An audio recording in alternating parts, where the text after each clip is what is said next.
Military suicides are the highest that they've been in 5 years, according to a new Pentagon report. So let's break this down and boil it down for you. 541, that's how many service members took their own lives in 2018. And that's up from 511 the year before. It's even worse among active duty members. 325 died by suicide. That's 40 more than the year before, according to this Pentagon report. And the findings here are dire. The service members are primarily men, less than 30 years old. They're dying by self-inflicted gunshot wounds. It's killing more airmen than any enemy. That is what the Chief of Staff for the Air Force said. 3 sailors aboard the USS George H.W. Bush took their own lives in the same week earlier this month. And this is the number to call if you need help. This is a military crisis hotline, 1-800-273-8255. You can also text to 838-255. And the problem is officials don't know why or how to stop it. And that is why we should all care. Joining me now, Josh Jabin. He is a Marine Corps veteran and Chief Operating Officer with the Travis Manion Foundation. That's an organization dedicated to empowering veterans. So obviously the first question is, what do you believe is behind this disturbing trend?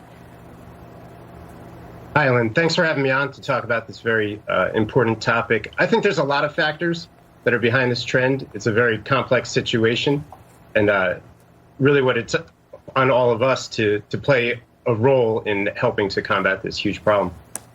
And, you know, according to the CDC, suicide is the second leading cause of death among those that are 10 to 34. So do you think this could also be mirroring what's happening with our youth in general and young adults?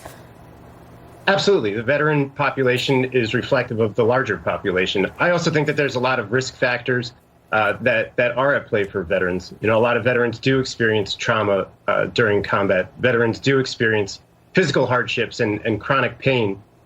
Veterans experience some high stress situations during the transition from active duty. So while these issues aren't exclusive to veterans, there are definitely factors that make it worse. We've also seen that with the NYPD. They were struggling with the same, and this is a group of men and women feeling like they need to seem like they can handle everything.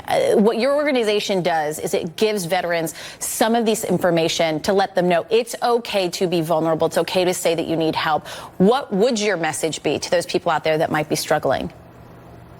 Well, I think there's a lot of things that we can do before we get to that point. You know, just like with physical health, there's things that we know that we need to do on a consistent basis, you know, work out, eat right, those sorts of things. It's the same for mental health.